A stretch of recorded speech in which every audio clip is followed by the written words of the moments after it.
We are back, ladies and gentlemen. Appreciate y'all for tapping in with us on this lovely edition of the Doing All Right podcast on this Tide Monday, this neutral Monday, this half and half Monday here. Bryan Broaddus, the Cowboys tie with Green Bay, 40-40. Yeah.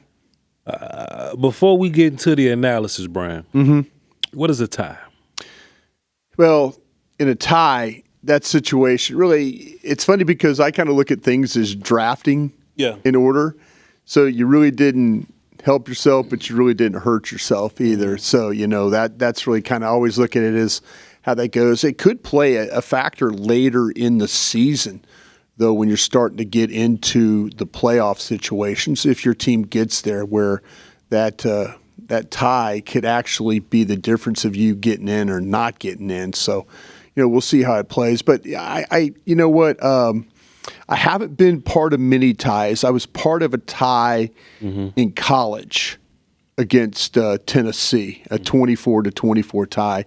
But this one, Cowboys haven't played a tie since 1969, the Cotton Bowl against San Francisco 49ers. Yeah. So it's been a while. And, it's that game was kind of for the taking. It was also there for your ability to lose it as well. So maybe fortunate to get out of it with what you got. I know going in, there were a lot of people that felt like that Green Bay was going to come in here and probably roll you. Sure. And I think there's where you kind of look at it and say, man, you just went toe-to-toe with one of the better teams in the National Football League, one of the better pass rush units in the National Football League. Now, their offensive line was clearly compromised, but you went toe-to-toe with them, and, you did get the tie situation. Here's the second home game where they've had to take this thing to overtime, in order to try and get a victory. But, man, there's a lot of good things on tape, but there's a lot of things on that tape when you sit down and watch it where you're kind of looking at it and like, gosh, dang, if they would have just done this. There was a couple of times where, and we'll get into it, where, they're bringing pressure, and I am not sure if there's a bust, and this is not a bust in the secondary, but there was a particular play, and I'm just real quick if I talk about it, where you get a blitz, and the Cowboys don't blitz that often, and all of a sudden you get the Murray is going to go and pick the tackle, and then you feel like that maybe Fowler is going to go to the inside, and then there's going to be some type of twist stunt, but the ball goes outside. Love is able to stand in the pocket. He fires the ball to the outside. It's the play where Bland gambled on it and tried to play offhand. The Dobbs makes the catch, gets up the field. It's the third down play. You're trying to get off the field deep in Packer territory. But you wonder, if you watch, here's Murray running to pick the tackle. Fowler stays wide. He doesn't come inside. If he comes inside, he's in the throwing lane. And I just wonder if those are the kinds of busts or assignments that are missed that are costing the Cowboys opportunities to get off the field. Yeah, we're going to talk a lot about that, Bryan, because there was some more moments or whatever. It was like, well, that one just stuck in my mind because three most stuck in my mind, bro. Yeah, trust me. But trust me, we're gonna definitely get there. You said something earlier, Bryan. No moral victories, no moral ties, or anything like that. But you do get a feel that you can play with anybody. But I think offensively, I think you can. See, and that's the problem. I was trying to be poignant and come up with this. I was trying to get this badass quote going, Bryan, but I just couldn't get the wording of it to make it clever. But it's like, you can compete with anybody. Sure. But you will compete with everybody. Right. That makes sense? Absolutely. Yeah. You know what I mean? Like the Philadelphia Eagles, the Green Bay Packers, walking away from those games, you feel like any team in the league, you have a shot against them. Or you can lose to the Bears.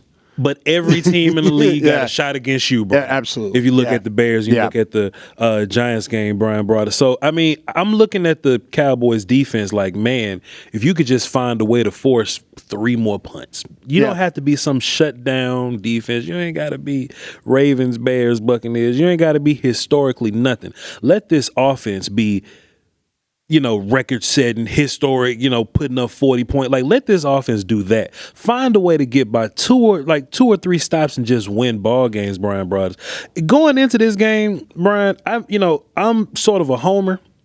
So we was doing, we was breaking it down over at the other place, Brian. I was like, yeah, man, the Cowboys gonna be there. They'll put 40 points, but I ain't mean it. Sure. I was being hyperbolic because I knew what this Packers defense was. And this is a Packers defense that is giving everybody fits. Yeah. The Washington football Wizards, you would feel like they got a good offense that gave them fits. Yeah. Detroit got a good, you can't say the same about Cleveland, but you at least felt like that matchup wise, man, we got to find a way to block these dudes up front. Man, they're going to find some way to scheme this way. Man, we're going into this thing without Lamb, without BB, without Booker. But because of your quarterback, Brian, you in all of these fights with your quarterback and your run game. You're in all of these fights, Brian.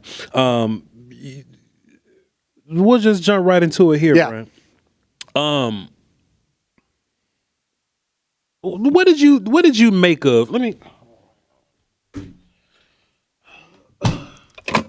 Brian, did you talk to somebody? Brian, did you talk to somebody about the whole decision about Bland and Diggs and that rotation? I sent you a text. Yeah. I was like, man, it is so peculiar. Yep. It is so peculiar that Elam wasn't the odd man out type guy. Sure. Kind of thought that maybe going into the game. Yeah. But Diggs was the guy that sits as Bland comes in, and then they rotate those guys. Did you hear anything about why that was the case at corner, Brian? Yeah, I don't think from the Golden Phone. Yeah, I don't think they were very happy with what happened in the Chicago game when Diggs the long reception that went for the touchdown, when Diggs tried to jam at the line of scrimmage and he missed and slipped, and then now, you have a touchdown. I don't think the staff was particularly happy with Diggs. That was something he just did that kind of on his own, and so that was a situation that you look at and you're going, wow, okay, well, are they being mad at him right now? Yeah, obviously they are being mad. It was something even that Brad Sham interviewed Brian Schottenheimer before the game in the pregame show, and Schottenheimer even said it. He goes, hey, we shouldn't do that. That's something we can't do. So I think they were a little upset with him by that gamble that he didn't have to take. Diggs almost gets an interception for you. Yeah. But 12 men on the field.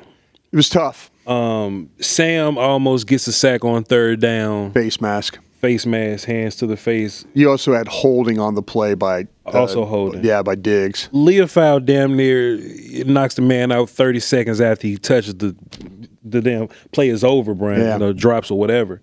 And Brian, man, you just felt like, man, if y'all just kind of hang in there, what I'm saying? Donovan Ezeiruaku gets a little penalty after his play. Brian, I feel like, and I tried to say this last night on my post-game show, DLLS, but people look at me like I was crazy. I feel like somehow the defense played better than they have been. They gave up 40 still. Right. But you gave up 40 to, giving up 40 to Green Bay is different than giving up 40 to the Bears or something like that, right, Brian? But I feel like you were able to get pressure. I feel like in the run game, you saw your edges doing better than they once did. You actually got a turnover. You damn near had two, Brian. You gave up 40 in the end. How'd you think the Cowboys defense played overall? I don't think they were very good on third down. Terrible, yeah. Yeah, I think the third down defense, if you go back and just break down the third down defenses, there were opportunities, as I mentioned, to get off the field, and they just couldn't do it, And that to me, when you get to the end of that football game, and now you're all of a sudden you're thinking, here's the Packers, and they have opportunities. They're converting. They're taking 3 downs to convert first downs. They're just now you're having to stop them to try and they're running 4 plays at you. And that to me, that was the problem. And you mentioned about the pressures and stuff like that. I think that James at linebacker gave them a little something, juice. Gave them a little juice in this game. They were a little bit more active up front. Maybe that had something to do with the Packers and being compromised. Sean Ryan, that crew, you brought it up in the film breakdown stuff of the week. Hey, attack this point. The tackles weren't particularly great in this game. They struggled. The center was struggling. Everybody across the board from the Green Bay Packers aspect were struggling at some point in time in this game. But you mentioned the penalties. You mentioned the things that happened. the discipline part of it. The 12 men on the field was, that's one of those things that was very reminiscent of the old Aaron Rodgers, where all of a sudden you run a play and they get everybody to the line of scrimmage. Then all of a sudden now it's, you're trying to get. They got Oso Digizua off, but Maris Leofau got caught like halfway, and then they ran the ball. The ball was snapped. So now, you're in a bad situation. There's a heck of a break by Diggs. He reads the route and gets the ball, but those are the things. You have a chance, like you say, the Sam Williams face mask. It's he's fighting. What's funny about the play is that Ron Tolbert, who is the official in charge of the quarterback, doesn't make the call. It's the umpire standing on the other side that makes that call. So, to me, there were some improvements, but the third down defense was just not very good last night. And a lot of it was kind of self-inflicted stuff. Bryan, if you're Coach Eberflus. Yeah. If you're Coach Eberflus, Bryan, and the thinking is, I have this new defense, and Sanborn is my guy, and he's familiar with his defense, Bryan. Sure. I felt like every time I saw 57, he was a couple steps, like a lot of steps behind. Steps behind. And to Sanborn's credit, I don't think Sanborn is having mental lapses or anything. No. I don't think he's having coverage busts or anything like that. Physically, he's limited. I don't think he's fast enough to get there, Bryan. Right. If your last name was Eberflus, Bryan Eberflus, do you sacrifice the knowing the scheme, the being in the right place, just to be faster? You feel like Leofau gave you a little more juice, but Leofau was still that third linebacker that came off the field in nickel, Bryan. Right. Shamar James, Leofau, Bryan, they both aren't gonna see it the best. Sometimes Leofau is gonna gamble a little bit. Sometimes he'll overrun it. Right. But I think he sees it well enough. But what he does give you is some physicality and some burst. Yeah. Shamar James gives you a lot of burst. Yeah. There were many times last night, I say a few times last night, I saw Flus blitzing Sanborn. Right. Sanborn ain't cover no ground. No. You know what I'm saying? Yeah. Like, just because he's coming don't mean that he's affecting the operation at all. Yeah. And you just go, damn, man, if you were blitzing Shamar James, that'll look totally different, Bryan. At what point? When is enough, Bryan? And I'm trying to be nice to Sanborn here, but I think that he's one of three guys that are really holding this thing back in a major way. Yeah, when you watch him play, and you're absolutely right that there's physical limitations with him, in playing in space and stuff. He's a smart guy. He knows what he needs to do. He understands the defense. He understands responsibility, but he just doesn't have that physical skill to go. For a young guy, he just struggles. He's struggling in space right now. He's struggling to make some tackles. He's struggling to carry. Fortunately, it's funny, the last play of the game where they threw the ball towards the middle of the field to Golden, and it just reminded me of a coverage that Sean Lee had, I believe it was against the Indianapolis Colts, where he was carrying the same route and was able to turn and he gets the interception right there in the end zone. And I was sitting there thinking, how fitting would that be with Sanborn really kind of struggling the whole game to be able to turn. And then as the ball hits him in the middle of the back, if he's able to turn and find the ball, then maybe, that game is over right there. So, yeah, I think the thing with James, I think that he really got his feet wet last night in that football game, and he was no worse for wear. What's interesting is on the 46-yard pass play that went down the sidelines in the first drive of the game for the Packers, that Golden made an incredible catch on. Pre-snap, when you watch, you will see that Murray is talking to James as the ball's being snapped. He's looking at James and James is trying to point him in the direction of where he needs to go. And now it looks like a carry. It looks like having to carry Mike linebacker carry of Golden. And Golden, that's crazy to think about that. Bobby Belt and I were talking about this in the press box. Like, what the hell coverage is this? But you could see pre-snap balls heading towards Love, and now Golden's on the route, and then you get the adjustment by Murray to try and run over there. So you're still having these pre-snap conversations as the play is developing. And it ultimately gives up a huge play, 46 yards down the sidelines there. So, the linebackers as a whole, I think, man, that is the one group that has come under really a lot of scrutiny, and deservingly so, because they're not finding ways to make nearly enough plays. And, you wish that Sanborn would have turned around and been able to catch that ball like Sean Lee did many, many, many years ago, but they didn't make that particular play. They got to kick the field goal and get the game tied. But I think you're going to see, Damone Clark was a healthy scratch yesterday.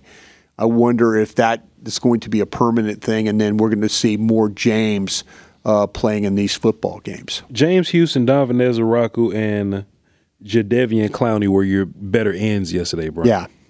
I feel like Clowney was cool, came in there, made some plays in the run game. He looked fine, like he fit right in. Right. Didn't look like he was fresh off the couch at all. He looked, fresh, I would say. Yeah. Didn't look fast.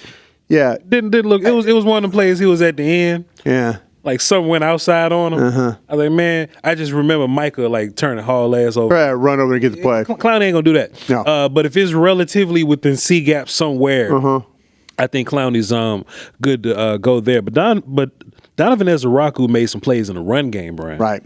That you kind of see it clicking for him a little bit. What did you think about him, Clowney, and James Houston, of course? Yeah, I tell you, with James Houston came up with the incredible play, his ability right there before the half to attack the edge. We haven't seen a Cowboy edge rusher. Houston has been really the one guy. Ezeiruaku has flashed some.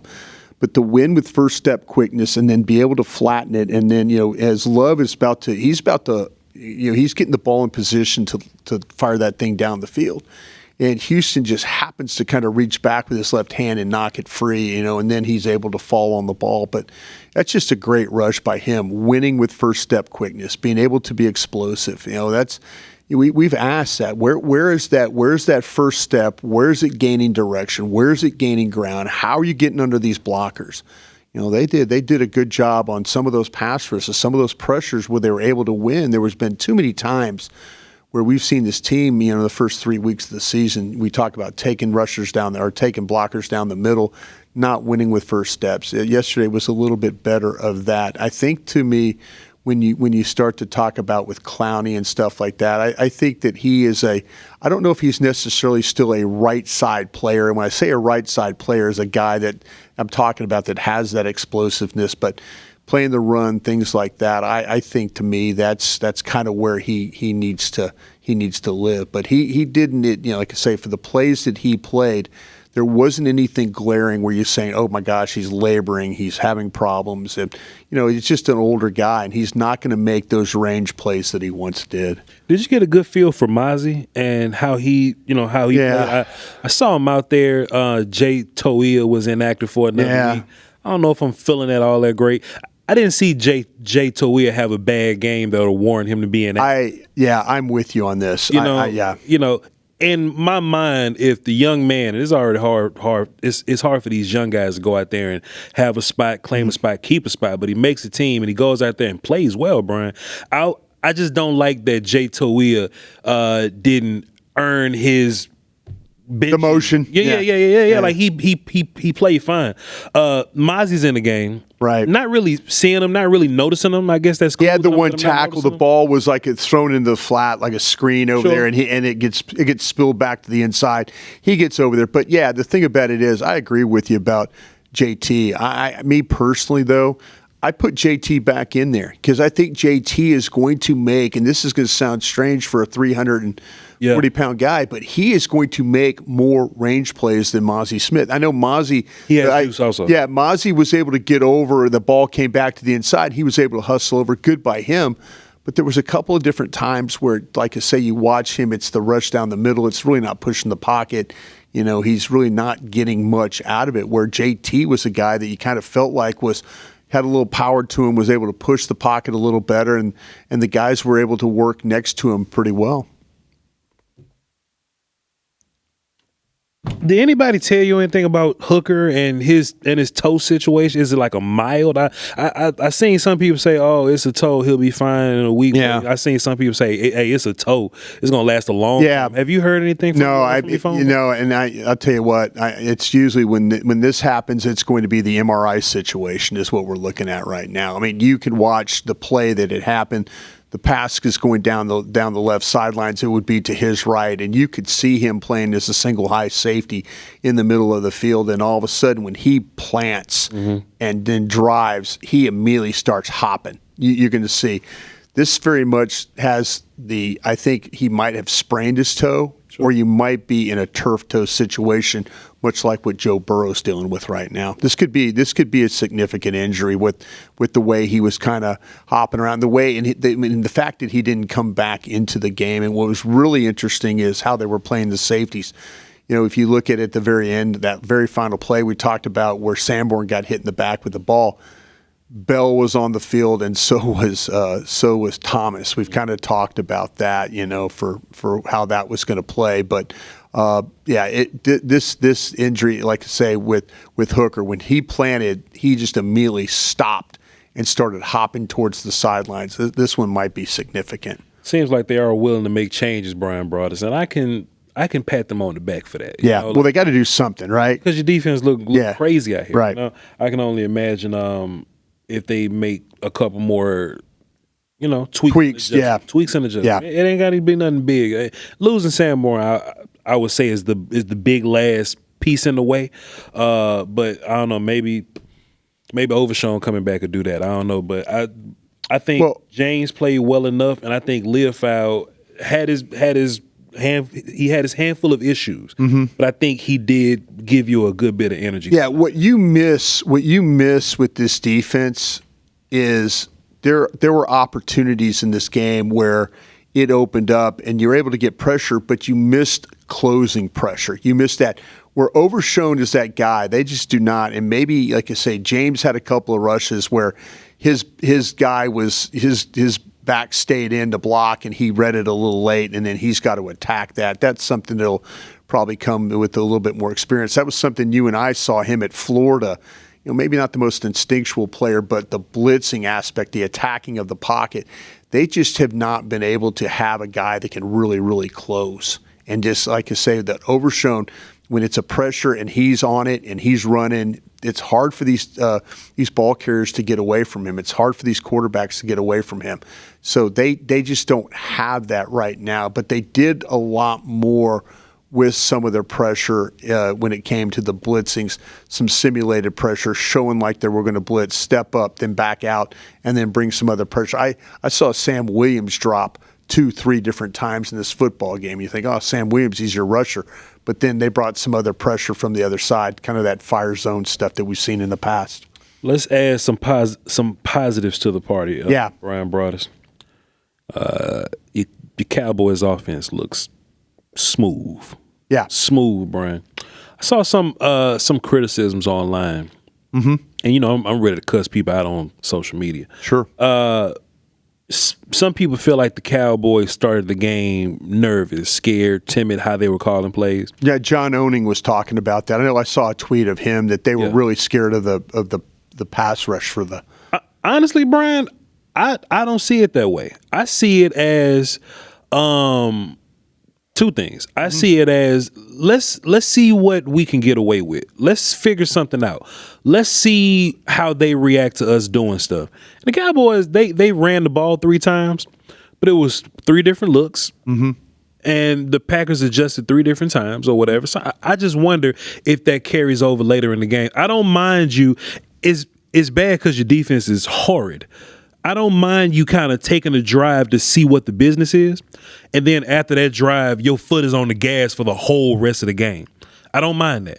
And the same thing happened in the Giants game, Bryan. Cowboys go out there early, and the Giants held the ball for a long time. Cowboys have a weird little drive. They figure something out that didn't look great. Yeah. But for the rest of the game, foot on gas, 40 points. I don't mind taking a drive or two just to figure things out, and then you just proceed to be great the rest of the game. But also, too, Bryan, Micah Parsons was like revved all the way up. Sure. He was revved all the way up that very first drive. And the first drive you saw, Brian, they ran counter right at him. Oh, yeah. they pulled a guy and popped right at him. If we're going to take the first drive to thump Micah a little bit, calm him down, and that might be the reason, like him settling Micah down, and that might be the reason why the rest of the game your offensive line played well. Your offensive tackles didn't really get a whole bunch of chipping and double team help. 70 to 80% single blocking in that game. Cool. They was out there by themselves for the most part. Quite a bit. Guyton was working with them. Steele was doing his thing over there. Even Nate Thomas. Yeah. Sometimes Nate was at right tackle. Yeah. Other parts of the game he was at left tackle. Salute to him for being able to play both sides on a whim in the game.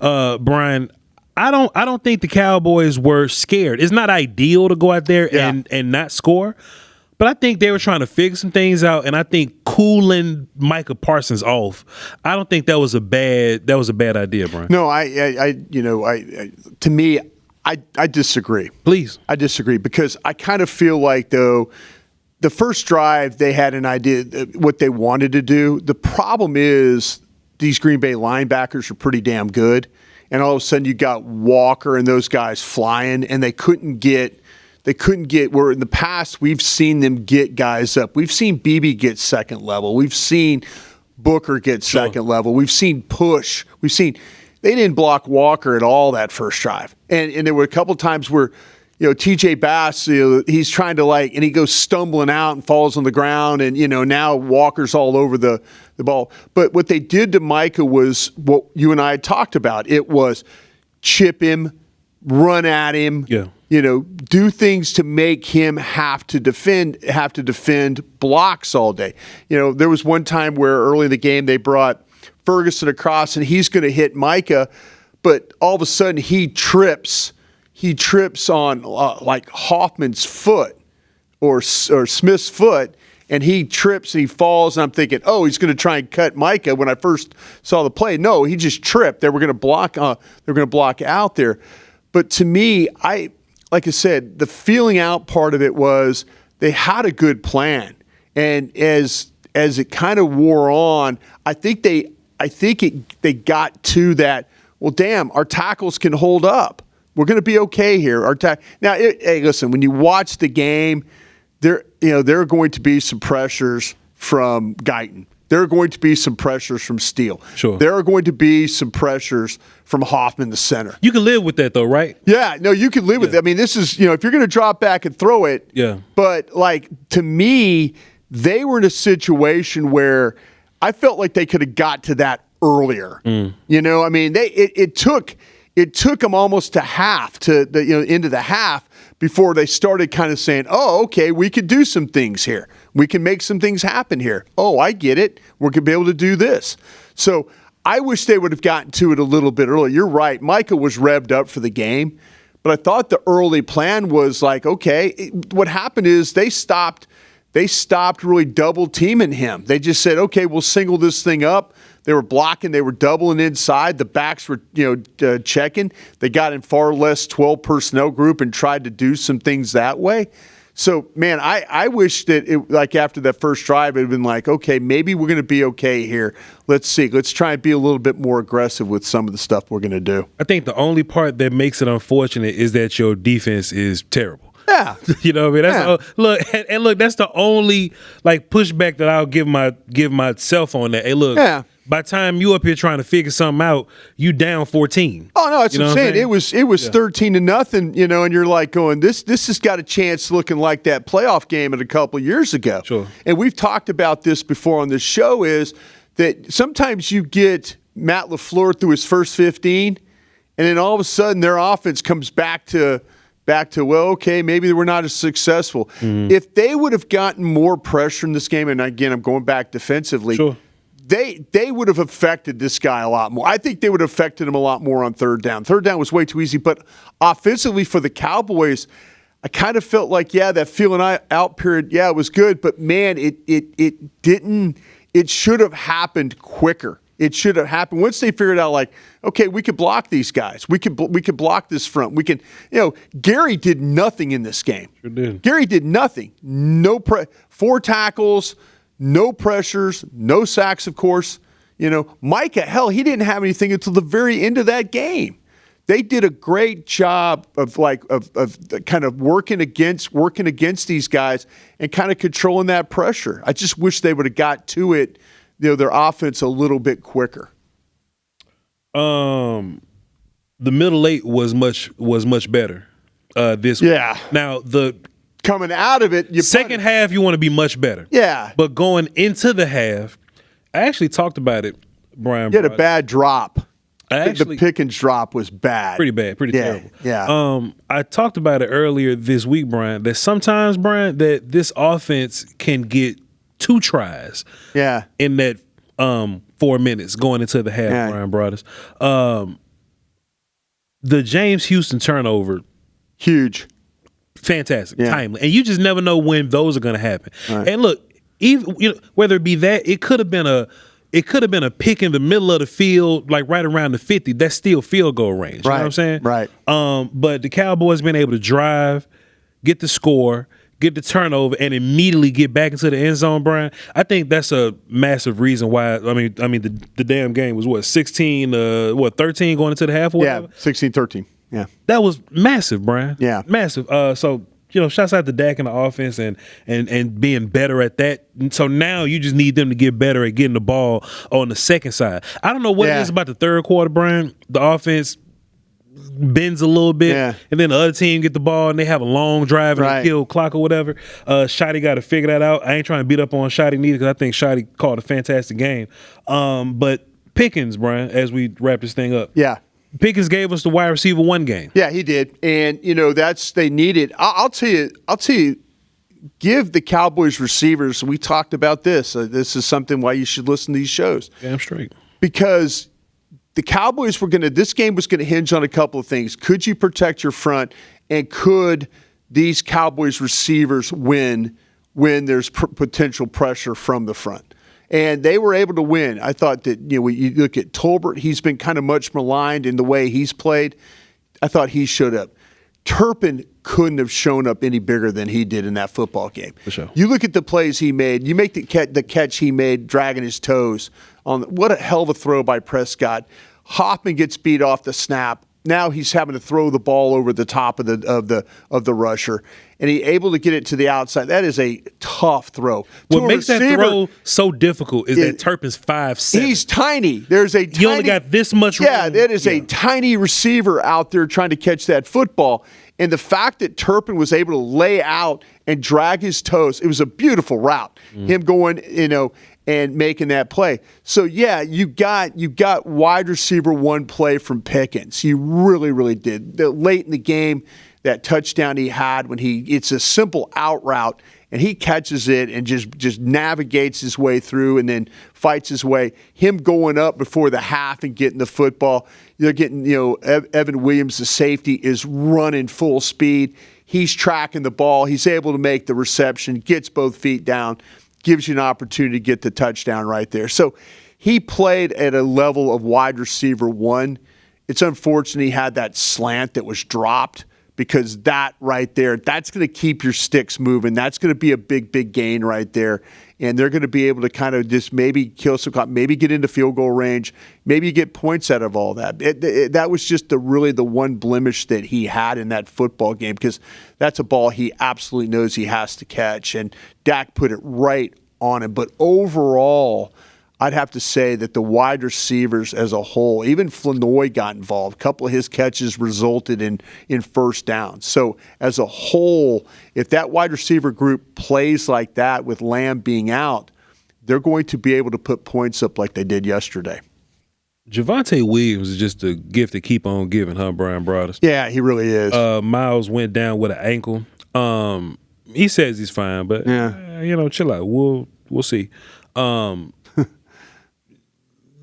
I do think this is a great time for Jadeveon Blue to just magically put together a week of practice, and he kind of comes out there. But Brian, I say once, I say it again, man. Williams ain't giving you a reason to not give him the football, Brian. Yeah. He got 20 carries this week, and he got some catches too, Brian. He got 3 catches for 15 yards on top of the 20 carries for 85, averaging 4.2 yards.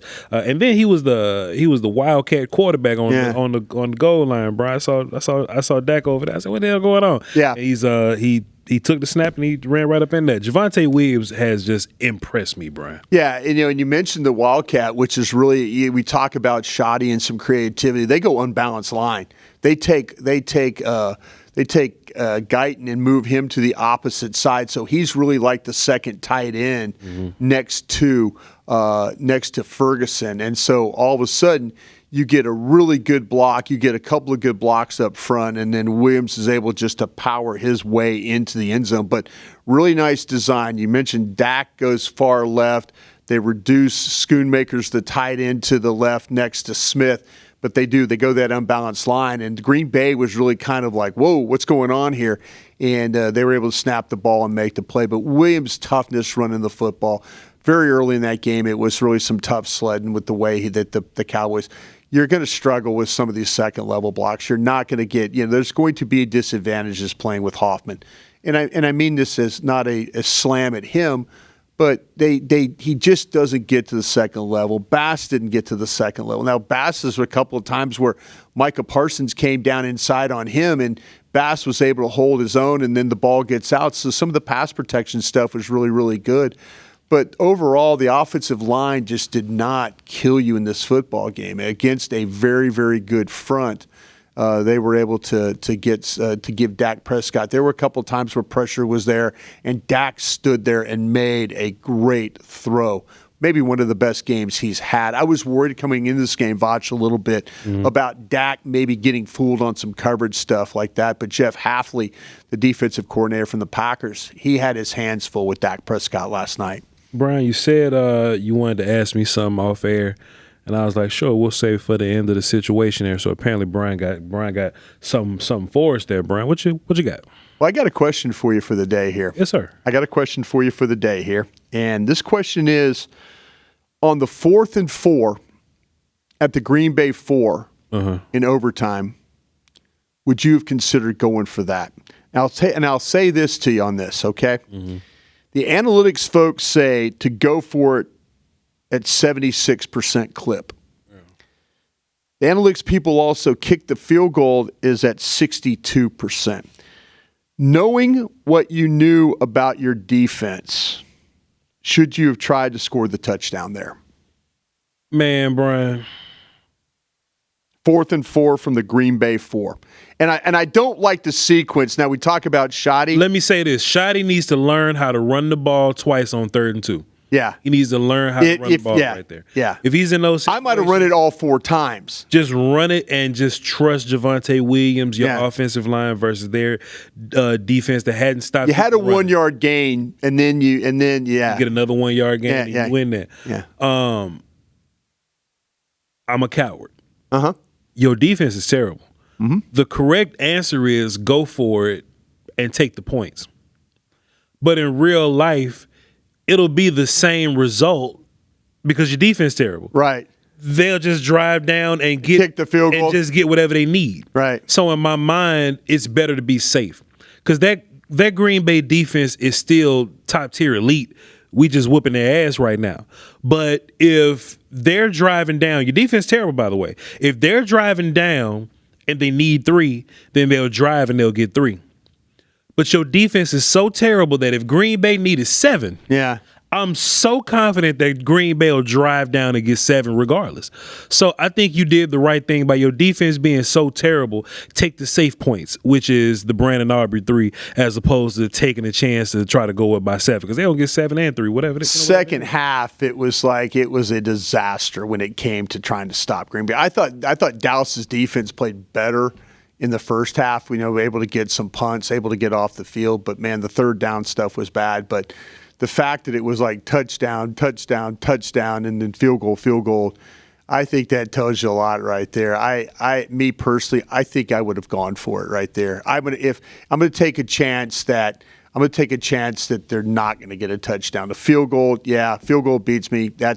I could live with that. But I had done nothing in the second half to stop them from moving the football. You taking a chance on them not scoring a touchdown?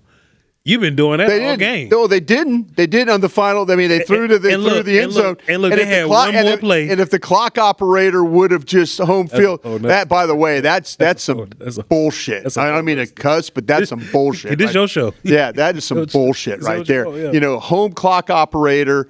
You know what? You turn that clock on and you let it go and you walk out of the room. Yeah. You make the officials put a second back on that clock. And if you watched the game last night, what was Ron Tolbert doing the whole game? Please reset the game clock. Mm-hmm. Please reset the game. My man must have saved the game for minutes in the game. Please reset the game. I have never seen an official reset the game clock more than this guy. Yeah. But I'm telling you what, home clock operator, final play of the game, and it's close. That thing's running. I'm getting my hat and I'm getting out of the room. I'm making them put a second back on that clock. That's bad. That is bad for a home clock operator to have that happen.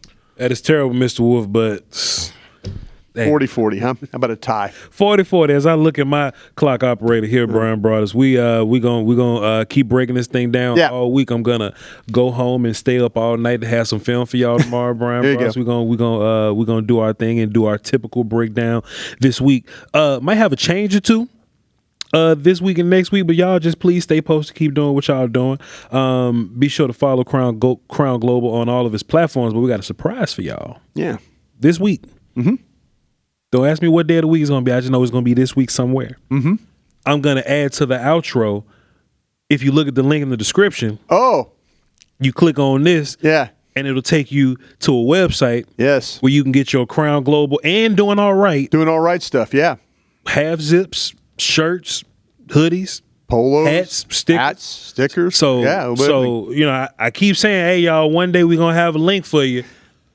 This week we're gonna have a link for you, and at some point I'm gonna be like, today we got a link for you, but not today, but just look out for it. And we'll drop that link in there, and we'll be sure that y'all got everything you need. All right, that's BRYN Broaddus. I'm VOCHLONBARDI, and we'll catch y'all tomorrow with some good film. You heard? Crown.